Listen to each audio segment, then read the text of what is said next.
So the sale room's now reopened for 2019. We're back in business. The first sale of the year is coming up, but it's not quite built yet. The sale's not online. So in this episode, we won't be doing a sale preview. We're taking a little bit of a different format, and I've chose to talk about the Ivory Bill. Now, 20,000 elephants are slaughtered every year to satisfy the global ivory market. Now, it's 55 elephants a day. So today, 55 elephants have been slaughtered for their ivory. So there's been a great sort of progressive change in attitudes and social attitudes towards animal welfare. We're starting to catch up to this. Everybody's waking up, and governments around the world are making changes. And in 2010, the Conservative Manifesto pledged to have an all-out UK ivory ban. I think across probably most of the UK, they probably were very supportive of it. On the face of it, it sounds like a very good thing. But there was an immediate, strong backlash within the antiques trade. Obviously, a lot of ivory is sold within the trade. There's a lot of collectors that have high-value collections, so we're quite upset by this news. And this caused the bill to be redrafted. Now, the pledge was on subsequent Tory manifestos, and there's been story after story after story about the Ivory Bill and how it's been changing and who in the antique trade has been lobbying against it. And at times it's been a little bit of sort of white noise. It's been a bit similar to the whole Brexit fiasco. So most of us will probably tune out, but now is the time really to pay attention. I mean, if you in the antique trade and you buy and sell, or you're a collector and you buy and sell, this information is important because the Ivory Bill is now finalised. It's had royal assent, so it will become UK law towards the end of this year.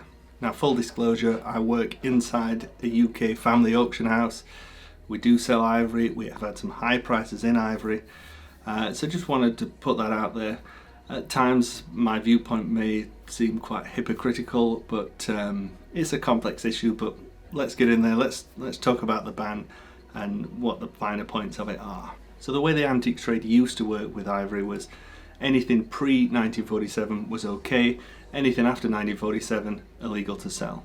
Now, the new bill says that ivory is illegal to sell, with the exception of a few exemptions. Now, the exemption, which will mean most to most of us, to everyday antique dealers, smaller auction houses, is the de minimis exemption. Now, what this states is if an item is pre-1947 and contains less than 10% ivory, then that's an exemption that allows the piece to be sold. Straight away you think about the Art Deco figures with ivory faces and arms. They contain mostly more than 10% ivory, so straight away they're illegal to sell. So some of those figures are worth tens of thousands of pounds, ones by Dimitri Chiperis, etc. Furthermore, the 10% is by volume, and it's also got to be integral to the object, so it can't be removed without sort of damaging it. What it mainly will apply to is pieces of furniture, so a Georgian chest of drawers that has ivory escutcheons, those will be less than 10% by volume. They're integral to the piece, so it falls within the de minimis exemption, so it can be sold. Now, safe in the knowledge that your item meets the criteria of the de minimis exemption, one would then think you could then take that to your local auction house or take it to the antiques fair and sell it. This is not the case. The item has then actually got to be registered with DEFRA, I believe, with the Secretary of State of DEFRA. You've got to supply photographs, evidence that it is pre-1947, that volume of ivory is less than 10%. There'll be a fee that's been undisclosed at the moment. So this is probably going to be a very lengthy and bureaucratic process that will really sort of jam up the gears of the whole antique trade for that type of item. So one would think that what this exemption is trying to achieve is to clear out all the lower end of the market. Any items worth, let's say, up to probably £500 or so, people just won't be bothered with all the bureaucracy and paying the fee. It just won't be worth it. So all those types of things you'll probably see disappear from the market. What's more, if you've gone to all this trouble of registering your item so that you can then legally trade it, this registration only applies to you.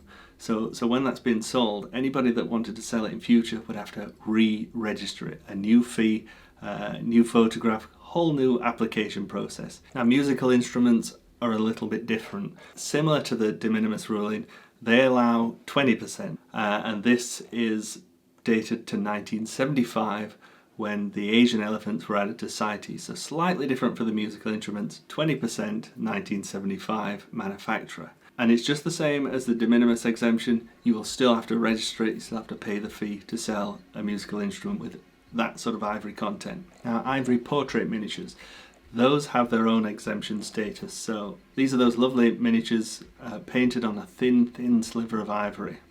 Now the date ruling is quite different on those. They've got to be antique, so that's 100 years old, which takes us to 1918. But this is not a rolling date. That's been frozen at 1918. So your portrait miniature will have to date prior to 1918. And what's more, the visible area of ivory can be no more than 320 centimeters square. So to give you that an idea, that's just a little bit bigger than an A5 sheet of paper. So most portrait miniatures will be less than that. So all those piano key miniatures from the 20th century, those copies of all those old masters, that kind of thing, you won't see those on the market because they will be illegal. And again, with the other two exemptions we've already discussed, if you want to sell a portrait miniature, it'll have to be registered with DEFRA, you'll have to pay the fee. So again, you're probably looking at, I don't know what the fee's going to be, but your miniature's going to have to be worth at least £500 or more. So it's really going to be the sort of middle to better side of portrait miniatures. So what about those items that are made totally of ivory? Well, it's quite specific here. If, again, they've got to be antique, so 1918, and again that date is fixed, so never will you be able to sell anything from 1919 onwards that's completely made of ivory. So the ruling is, if an item's completely made of ivory, it dates from 1918 or earlier, and is the rarest and most important of its type, then that would be exempt. So I've been thinking about the history of our auction room and all those items we've sold, those ivory pieces, and was there anything that would have ever classified as the rarest and most important of its type? And only one piece springs to mind, and it was the Japanese Edo period ivory netsuke by Masaneo of Kyoto. It was only a very small thing, it was a piece of about this size. Now when we put the sale online, there was so much interest in it. There's about 4 telephone bids booked.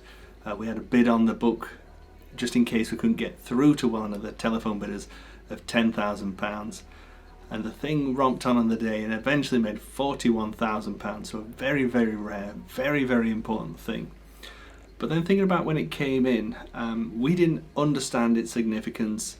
We catalogued it as a Japanese ivory netsuke formed as a dragon, and I think we put £300 to £500 estimate on there, and it was a sleeper. It romped on there, it did 41,000. So if that little netsuke had come in after the bill came into effect, we'd have looked at that and thought, that's a netsuke probably worth about £300 to £500. There's no way we would have thought about registering this item as, or trying to register it as the rarest and most important of its type, because it was a sleeper. So that's something we would have missed out on. We wouldn't have the prestige of selling such a rare thing. It was on the front cover of the Antiques Trade Gazette. We'd have missed out on all of that if this bill was in effect back then. I certainly don't think there's been anything since that Masaneo netsuke that for us would have qualified within this particular exemption. The final exemption is to do with museums, selling to museums, hiring to museums piece of ivory, and museums trading between one another. So way above us in the food chain, so not something that I think we will need to be concerned with, barring a miracle. So what you're probably going to see in the early to mid part of 2019 is a little bit more ivory than you've been used to seeing on the market, and I think that's probably because people that have ivory in stock and people that collect ivory that are more financially motivated, they're going to want to get rid of those items. That's been the message really, sell it before it's too late. So you probably see more on the market.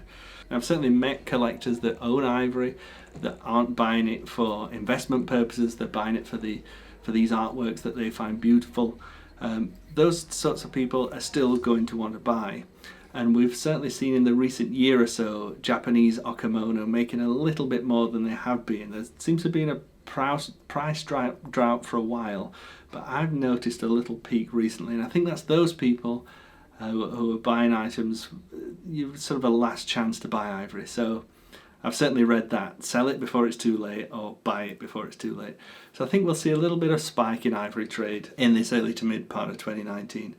But then I think with the ivory bill towards the latter part of the year, when it becomes law, I think you'll see very, very little ivory out there on the market. I think I read somewhere about would there be some kind of compensation for collectors that whose collections were going to be now valueless. And I find that a little bit ludicrous. It does seem like a first world problem of the most massive scale. My priceless ivory collection is now worthless. There's lots out there that you can buy. There's paintings, there's silver, there's porcelain, there's textiles, there's furniture, all kinds of things you can specialize in and that you can collect that don't involve or didn't involve the murder of a beautiful creature. And this bill's been on the cards for the past 8 years. The state of New York outlawed ivory a while ago. China have. America as a country soon followed with some exemptions.